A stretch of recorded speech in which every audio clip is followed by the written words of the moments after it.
Have you ever wondered why elks bugle, or did you believe they're just glorified deer? These are just two of the many misconceptions that circle around our majestic antlered friends. But how much do we truly know about elks? Are they really just big deer with a penchant for strange noises? Or is there more to their story?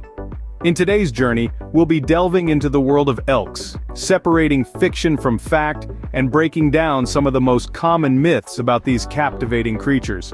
From their unique bugling calls to the often misunderstood purpose of their imposing antlers, we'll be bringing you the truth behind the tales. Get ready to be surprised, amused, and most importantly, educated as we unravel the mysteries of elks. So, if you thought you knew everything about these fascinating animals, think again. Stay tuned as we debunk these myths and reveal the true nature of these fascinating creatures. First up, myth. Elks are just big deer. Well, not quite. While elks and deer are both members of the Cervidae family, they're as different as apples and oranges. Sure, they might bear a passing resemblance to each other, but let's dive a bit deeper, shall we? Elks, also known as wapiti, a Shawnee word meaning white rump, are one of the largest species within the deer family. A mature male elk, or bull, stands roughly 5 feet tall at the shoulder, weighing in at a hefty 700 to 1,000 pounds. Now, compare that to your average white-tailed deer, which stands a modest 3.5 feet tall and tips the scales at around 200 pounds. That's like comparing a heavyweight boxer to a featherweight contender. Habitat-wise, elks and deer have different preferences too. Elks are fans of open spaces like meadows and plains, where they can graze on grasses, plants, leaves, and bark. Deer, on the other hand, prefer the cover of the forest where they nibble on a similar diet. Now let's talk behavior. Elks are social animals, forming large herds outside of the mating season. They're like the life of the party, always surrounded by friends. Deer, though, they're more the introverted type, often seen alone or in small groups. And while both species are crepuscular, most active during dawn and dusk, elks are known to be active throughout the day. So, what's the verdict? Are elks just big deer? Absolutely not. While they share some family traits, their size, habitat preferences, and social behaviors set them apart. To say an elk is just a big deer is like saying a mansion is just a big house. Technically true, but missing the nuances that make each unique.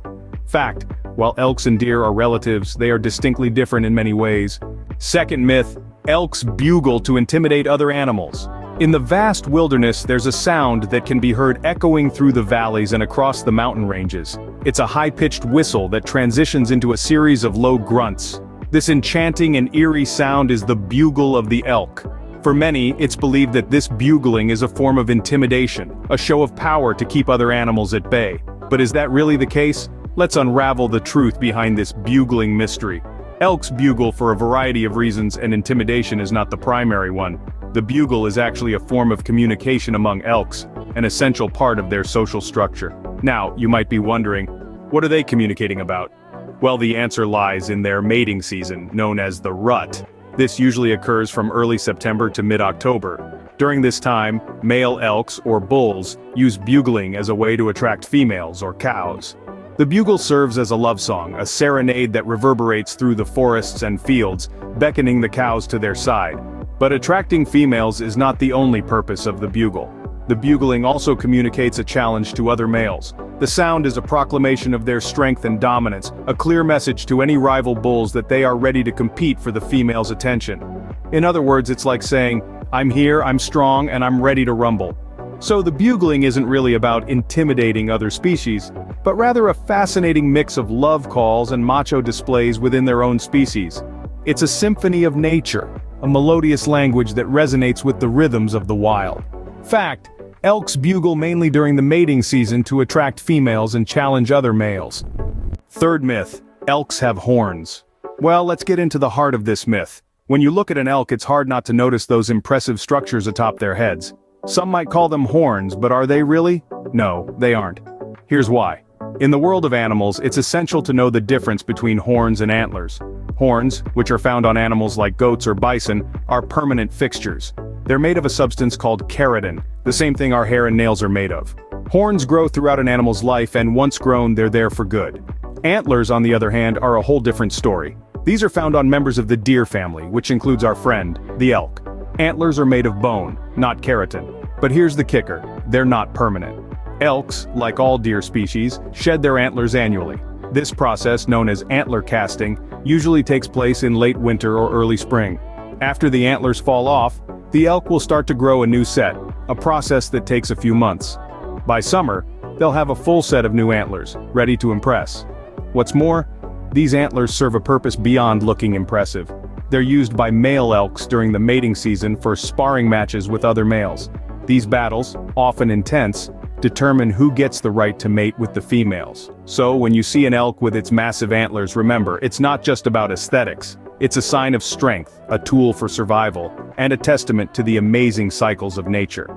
This brings us to the debunking of our third myth. Elks don't have horns.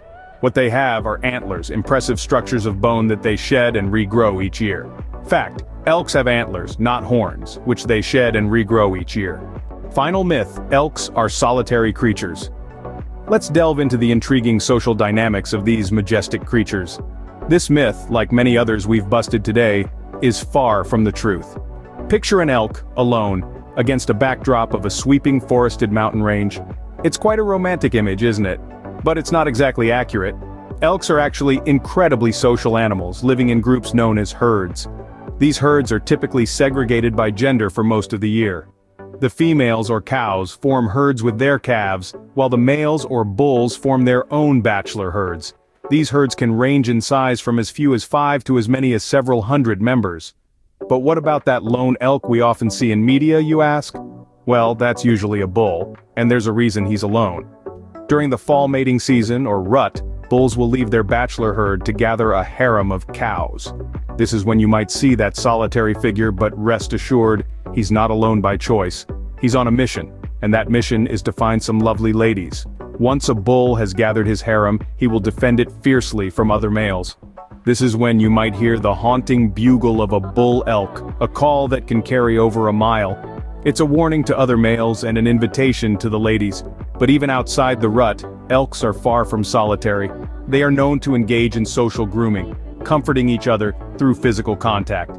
They also communicate through a variety of vocalizations, from soft mews to sharp barks. So why does this myth persist?